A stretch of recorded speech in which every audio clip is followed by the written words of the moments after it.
selama pandemi ini ada nggak curhatan-curhatan dari mahasiswa mungkin tentang kuliah daring yang kita lakukan atau bagaimana? Ada yang kendala tentang sinyal, tugasnya udah ngumpulin tahu-taunya sama dosennya gak diakui.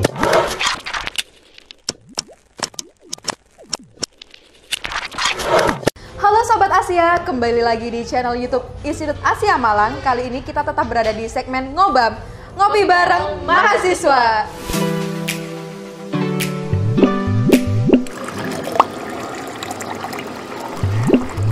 Kali ini Ngobam kedatangan dua orang tamu perwakilan dari BPM. Nah, buat Sobat Asia yang penasaran apa sih itu BPM, langsung aja kita sharing-sharing santai bersama kakak-kakak yang ada di sebelah sini. Oke, Kak, kenalan dulu dong buat Sobat Asia di sana. Halo, perkenalkan nama aku Dede Eskara Delwis. Saya perwakilan dari BPM Asia Malang.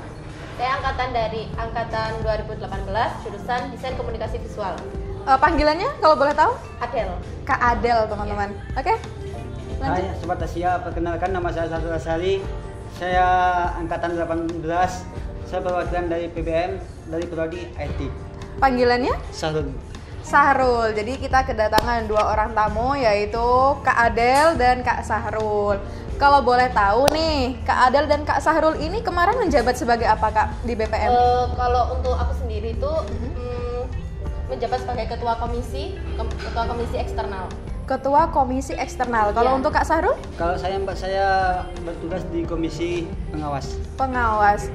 Nah, kita intro dulu ya. Kan mungkin teman-teman Sahabat Asia ini masih belum paham BPM apa sih? Apa sih bedanya BPM sama BEM? Nah, mungkin bisa dijelasin sedikit tentang BPM itu apa gitu. Ya, kalau untuk BPM sendiri Badan Perwakilan Mahasiswa. Di sini tempatnya menaungi kayak aspirasi mahasiswa gitu. Aspirasi mahasiswa.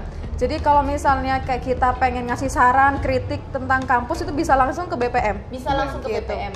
Jadi nanti kita sampaikan kayak mau masukan-masukan dari mahasiswa. Nanti kita bisa sampaikan langsung ke yang bersangkutan. Misalnya kayak kita butuh kursi tambahan atau ada yang kurang, itu kita bisa langsung ke mahasiswa.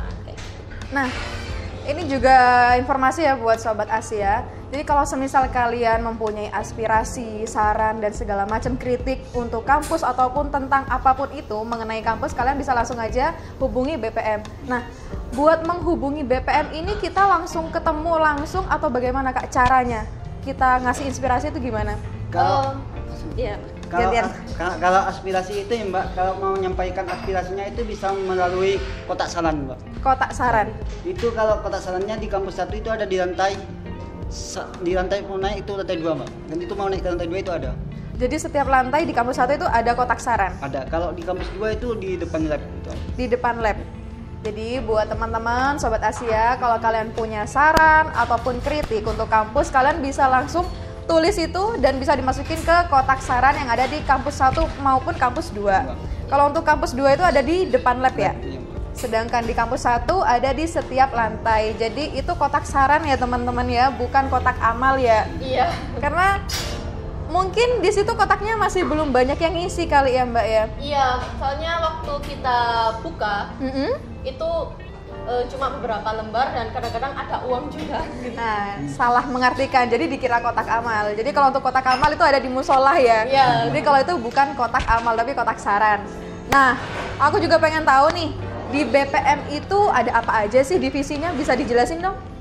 Kalau komisi di BPM itu ada 5 komisi kalau. 5 komisi. Apa aja Kak? Ada komisi pengawas. Komisi pengawas?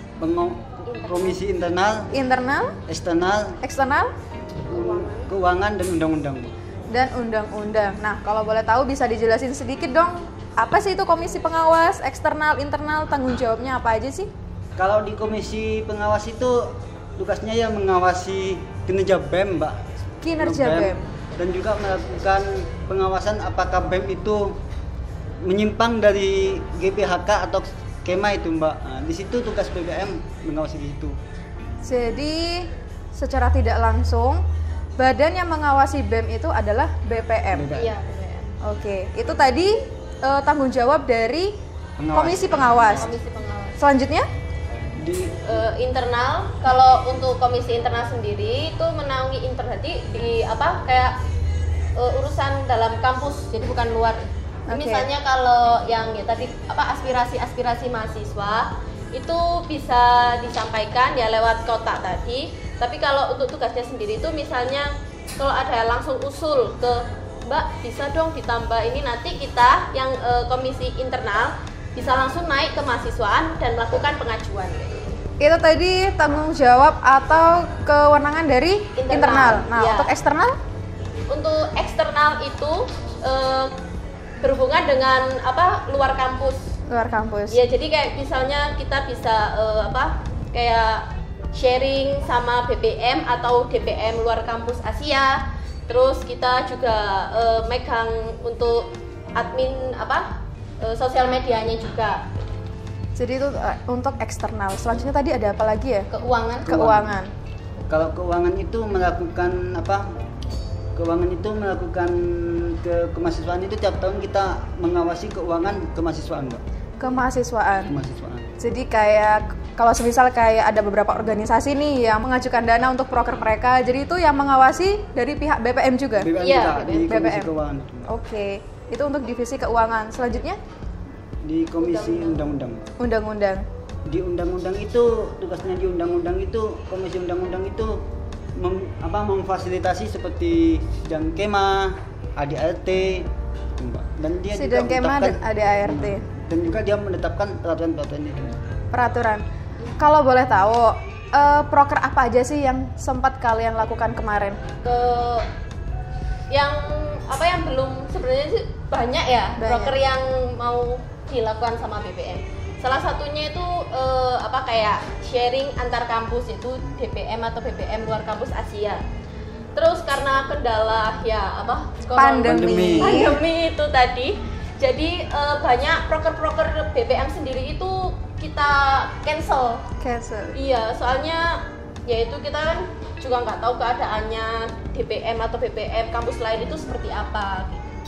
Kalau misalnya kita pun bisa melakukan sharing antar kampus, itu juga kesulitan. Kalau misalnya lewat daring, itu biasanya nanti ada yang nggak bisa masuk atau kita miskomunikasi kayak gitu. Jadi kayaknya banyak tercancel. Selain dari itu, kalau nggak salah itu proker untuk eksternal ya. Nah, kalau untuk internal sendiri itu bagaimana prokernya?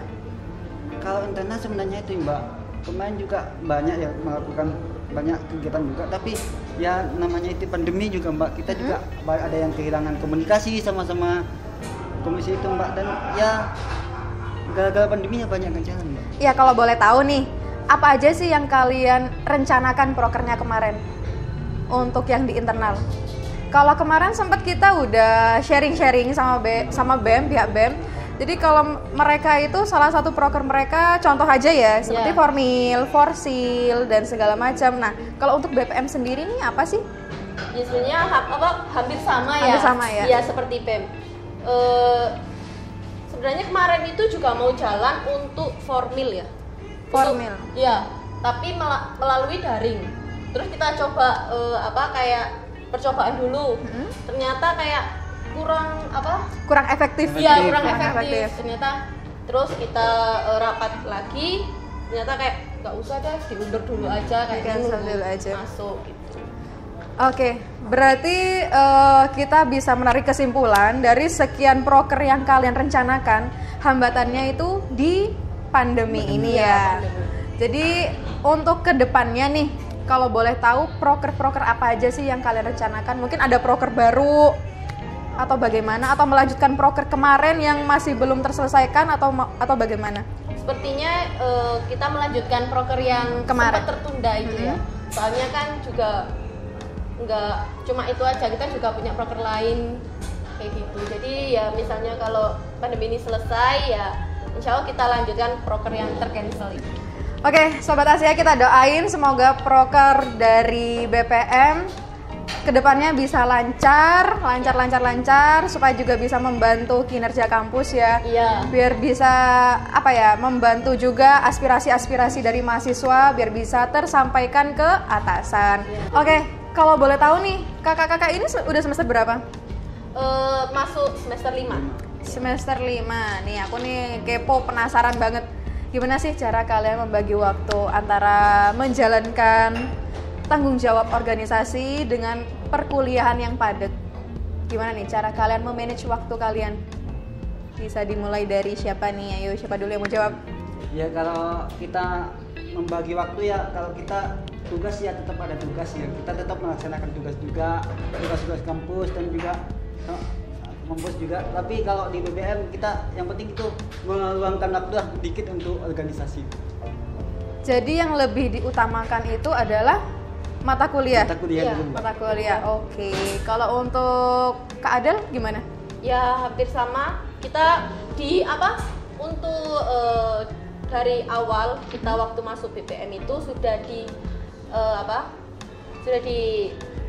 sumpah jabatan. Ya, di sumpah jabatan kalau kita tuh harus bertanggung jawab juga, tapi juga tidak boleh melalaikan tugas-tugas kuliah. Tetap nomor 1 itu kuliah. Iya.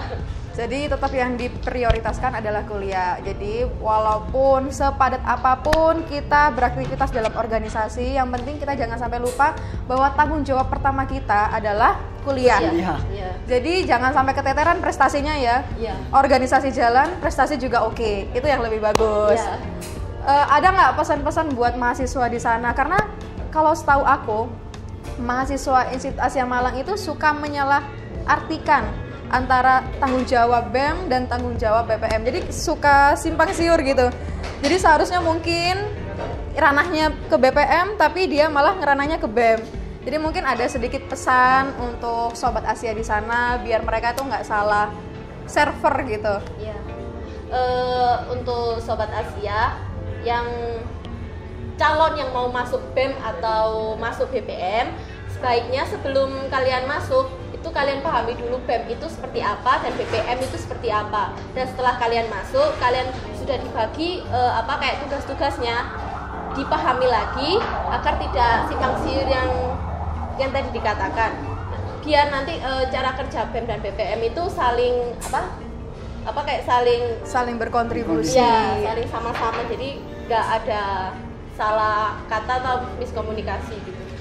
Oh ya, sedikit tambahan juga untuk Sobat Asia di sana, memperjelas juga kalau BEM itu ranahnya ke organisasi lebih tepatnya, dan untuk BPM ini langsung menampung aspirasi mahasiswa. Jadi buat teman-teman yang ingin ngasih saran ataupun kritik untuk kampus Asia, jadi bisa langsung aja ngehubungin kakak-kakak yang ada di sebelah sini, atau kalian juga bisa langsung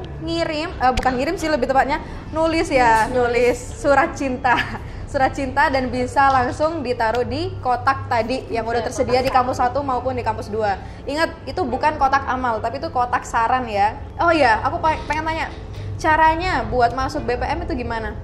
Bisa melalui 2 cara. Yang pertama itu melalui Ormawa, jadi setiap Ormawa atau UKM itu mendelegasikan 2 anggotanya. Jadi 1 untuk BEM, juga 1 untuk BPM. Yang kedua itu melalui independen. Jadi kalau kalian ngerasa punya kepercayaan diri, terus bisa bertanggung jawab, itu kalian bisa kok mengajukan diri ke BEM atau ke BPM. Jadi buat Sobat Asia, antara BEM dan BPM itu saling berkesinambungan ya. Jadi di BEM itu mereka kan menaungi seluruh Ormawa yang ada di kampus. Nah, jadi anggota BEM ataupun anggota BPM itu sebenarnya itu asalnya dari Ormawa kan ya Kak ya. Jadi dari Ormawa untuk Ormawa juga. Kenapa bisa dikatakan dari Ormawa? Karena anggota BEM ataupun BPM itu dia itu terpilihnya dari beberapa Ormawa. Jadi buat teman-teman Sobat Asia yang pengen masuk nih BEM ataupun BPM, alangkah baiknya kalian tuh mengikuti Ormawa yang ada di kampus dulu. Kenapa sih kita harus masuk Ormawa dulu? Supaya kita tuh biar bisa mempunyai pengalaman lah terlebih dahulu. Karena apa? Ketika kita berada di BPM ataupun di BEM, kita tuh menaungi yang di bawahnya, antara Ormawa maupun mahasiswa. Tapi buat kalian yang masih belum mengikuti organisasi, jangan berkecil hati, karena kita juga bisa merekrut dengan cara independen tadi. Yang penting ada niat, usaha, dan kegigihan ya. Oke, ada nggak pesan-pesan nih untuk Sobat Asia yang lagi nonton kita nih? Ya, untuk sobat-sobat Asia yang pengen masuk BEM atau PBM, sebenarnya BEM sama PBM itu sama tapi beda tugas. Tapi kalau di PBM itu fokusnya ke kemahasiswaan. Bagi mahasiswa semua yang punya aspirasi masukan terhadap kampus bisa langsung ke PBM atau di kotak sarannya.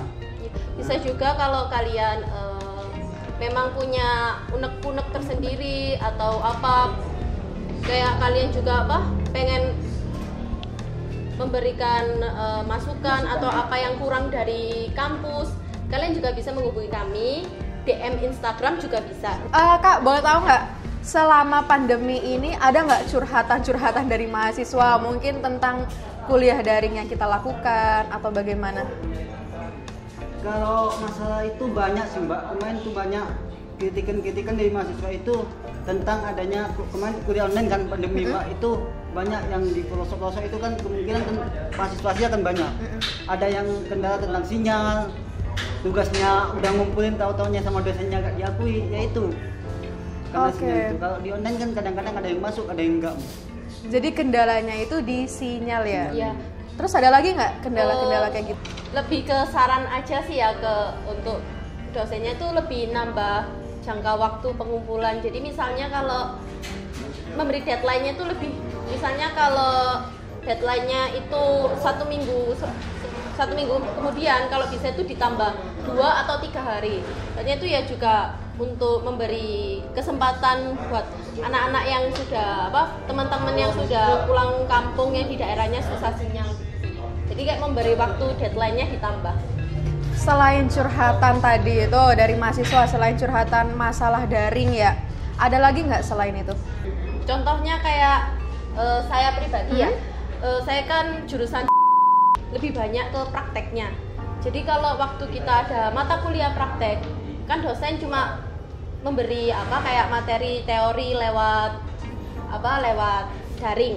Terus kita tuh disuruh praktek sendiri, kayak buat contohnya kemarin itu buat kayak pop up, dari buat sendiri karena itu kan butuh biaya juga. Jadi ya mahasiswa sebenarnya keberatan, soalnya kita nggak tatap muka, kita teorinya pun juga lewat online, lewat daring.